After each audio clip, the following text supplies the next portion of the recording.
Assalamualaikum warahmatullahi wabarakatuh. Innal hamdalillah nahmaduhu wa nasta'inuhu wa nastaghfiruh wa na'udzu billahi min shururi anfusina wa min sayyiati a'malina. Man yahdihillahu fala mudhillalah wa man yudlil fala hadiyalah. Wa ashhadu an la ilaha illallah wahdahu la syarikalah. Wa ashhadu anna Muhammadan abduhu wa rasuluhu amma ba'du. Akhwati fillah rahimani wa rahimakumullah. Alhamdulillah, kita bersyukur kepada Allah Subhanahu wa taala atas berbagai kenikmatan yang Allah anugerahkan kepada kita.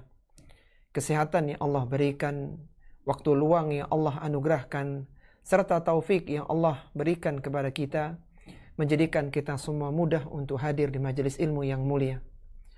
Pada kesempatan kali ini, kita akan membahas tentang kisah seorang sahabiyun jalil, sahabat yang mulia, Suhaib Ar-Rumi radhiyallahu ta'ala anhu. Suhaib Ar-Rumi, nama lengkapnya adalah Suhaib bin Sinan bin Malik bin Abdu Amr bin Uqail bin Amir bin Jandalah bin Jathimah bin Ka'ab bin Sa'ad bin Aslam bin Aus Manat bin An-Namir Qasid bin Hin bin Afsa bin Du'mi bin Jadilah bin Asad bin Rabi'ah bin Nizar. Inilah riwayat jalur keturunan dari jalurnya Suhaib Ar-Rumi radhiyallahu ta'ala anhu. Suhaib Ar-Rumi kunyahnya adalah Abu Yahya dan ayahnya adalah pemuka masyarakat jahiliyah sekaligus hakim yang ada di wilayah Basrah. Ayahnya Suhaib Ar-Rumi diangkat oleh Kisra, Raja Persia, sebagai gubernur di Ablah, yang salah satu wilayah yang ada di Basrah.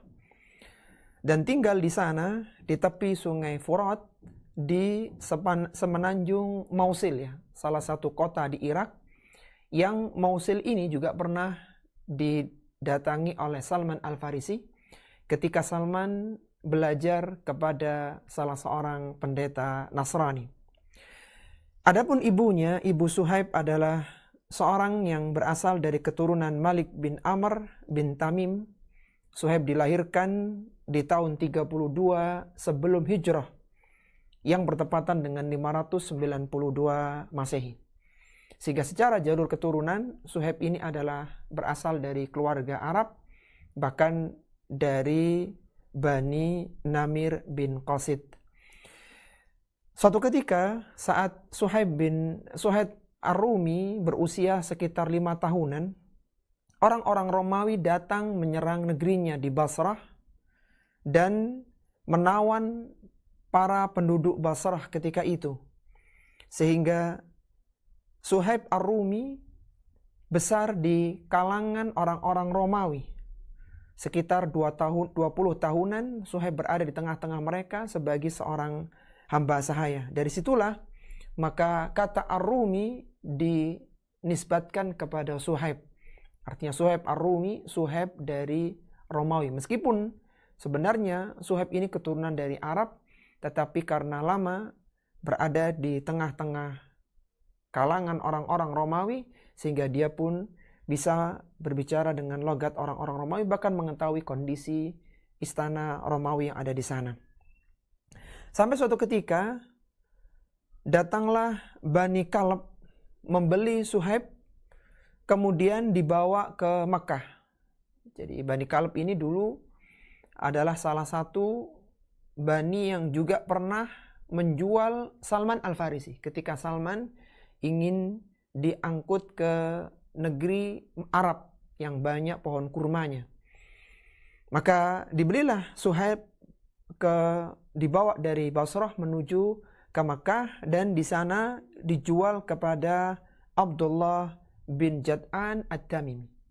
Abdullah bin Jad'an At-Tamimi adalah seorang yang kaya dan dermawan yang hidup di masa jahiliyah. Dia banyak memberikan bantuan kepada para jamaah haji yang ada di Makkah. Tapi Abdullah bin Jad'an ini tidak memeluk agama Islam. Tapi dia adalah seorang yang dermawan, seorang yang baik, orang yang kaya, yang membeli Suhaib Ar-Rumi. Sampai pada saatnya Suhaib Ar-Rumi pun dimerdekakan oleh Abdullah bin Jad'an. Dan setelah merdeka di Makkah itu, Suhaib mulai merintis usaha dengan berdagang. Dia berdagang dengan baik, dia berjual beli dengan baik, sehingga Suhaib pun menjadi orang yang kaya raya di Wadil Qura di Makkah. Dan seorang muslim yang dia baik dalam transaksi jual belinya, dia baik di dalam menuntut haknya, maka dia adalah orang yang dirahmati oleh Allah Subhanahu wa ta'ala. Sebagaimana Rasulullah sallallahu alaihi wasallam bersabda, rahimallahu rajulan samhan idza ba'a wa idza ishtara wa idza iqtada. Kata Nabi sallallahu alaihi wasallam, semoga Allah Subhanahu wa taala merahmati seseorang muslim yang dia mudah dalam menjual barangnya. Wa idza ishtara, dia mudah dalam membeli. Wa idza iqtada, dan dia pun mudah ketika menuntut haknya. Ini mengingatkan kepada kita ketika seorang berprofesi sebagai seorang pedagang atau seorang pembeli, hendaknya dia mudah di dalam transaksi jual belinya.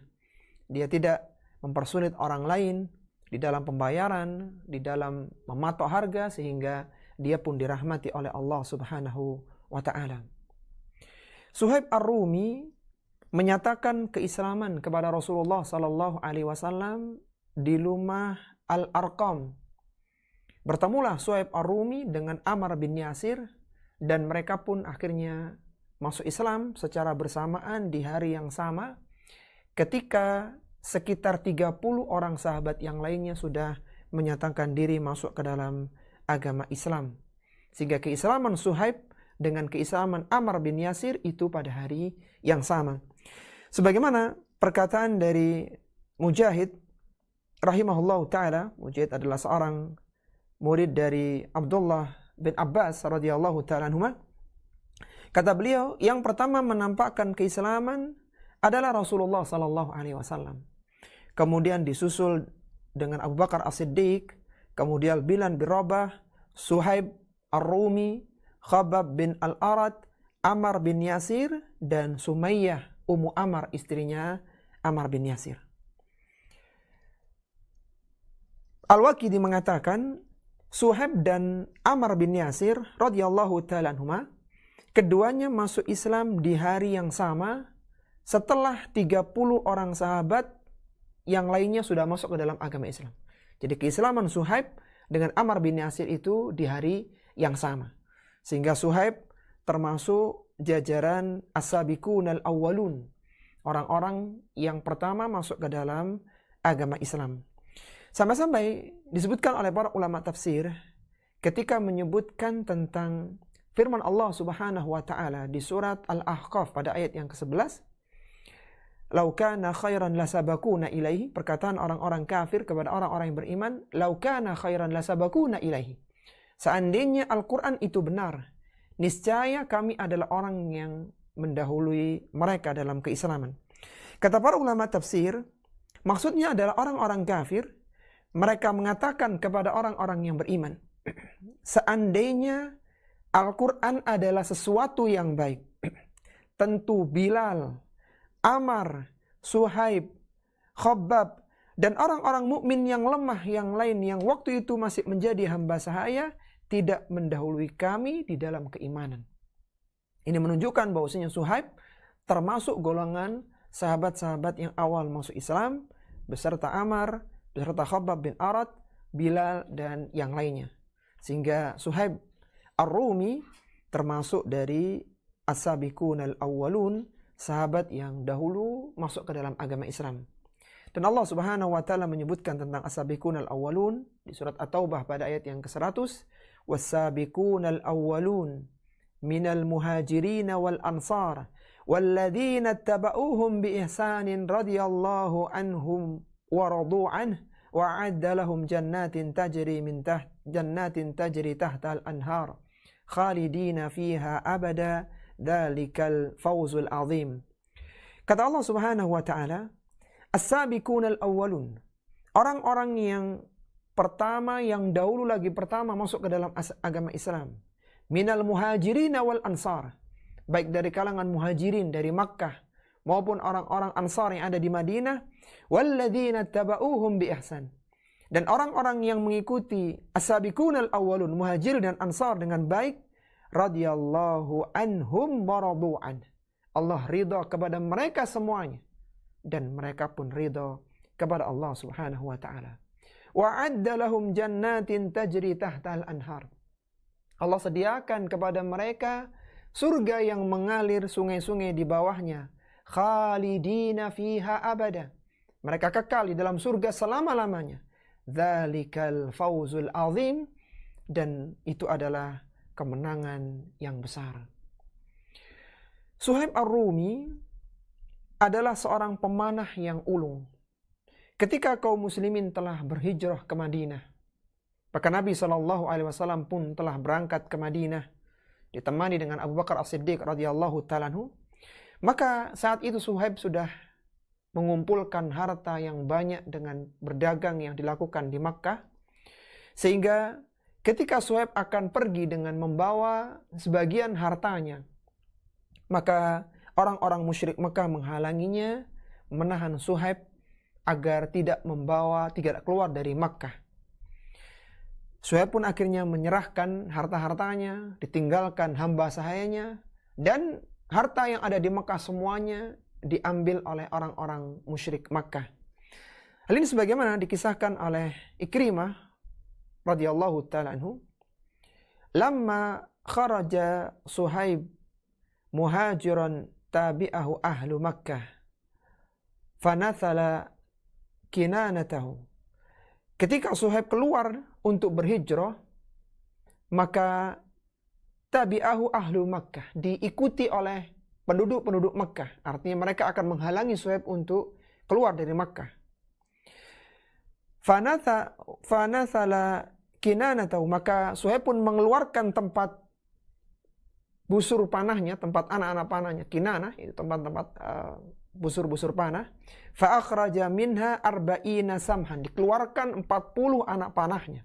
Faqala, dan Suhaib mengatakan ketika dikejar oleh orang-orang Makkah dan mereka tidak ingin Suhaib keluar dari Makkah, kata Suhaib, la tasiluna ilayya, janganlah kalian mendekatiku, hatta adha'a fi kulli rajulin minkum sahman. Kalau kalian tidak ingin, tiap kalian aku berikan busur panah, anak panah yang menancap pada tiap-tiap kalian.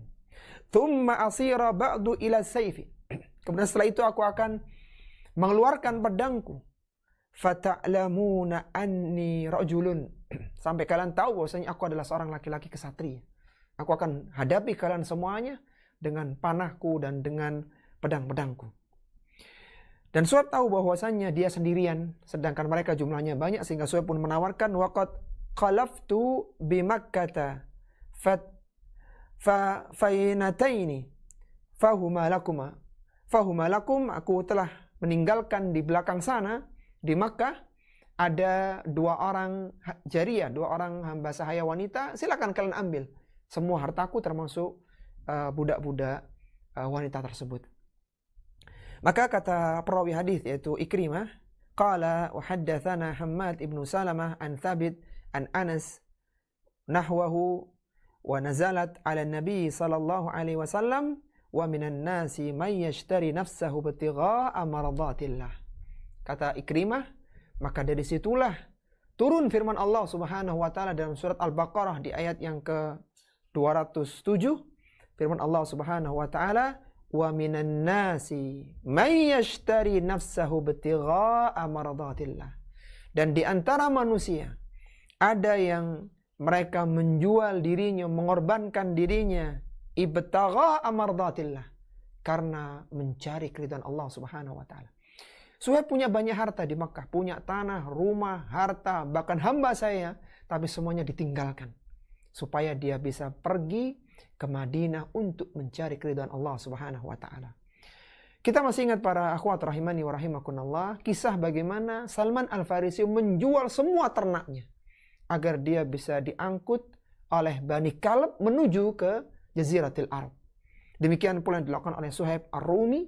Semua hartanya di Mekah ditinggalkan. Yang penting dia tidak dihalang-halangi untuk berangkat ke Madinah. Falamma ra'ahu an-nabiy sallallahu alaihi wasallam. Ketika Suhaib bertemu dengan Nabi sallallahu alaihi wasallam, dan Rasulullah tahu Suhaib tidak membawa apa-apa ketika ke Madinah. Semuanya ditinggal di Makkah. Semuanya dirampas oleh orang-orang yang ada di Makkah.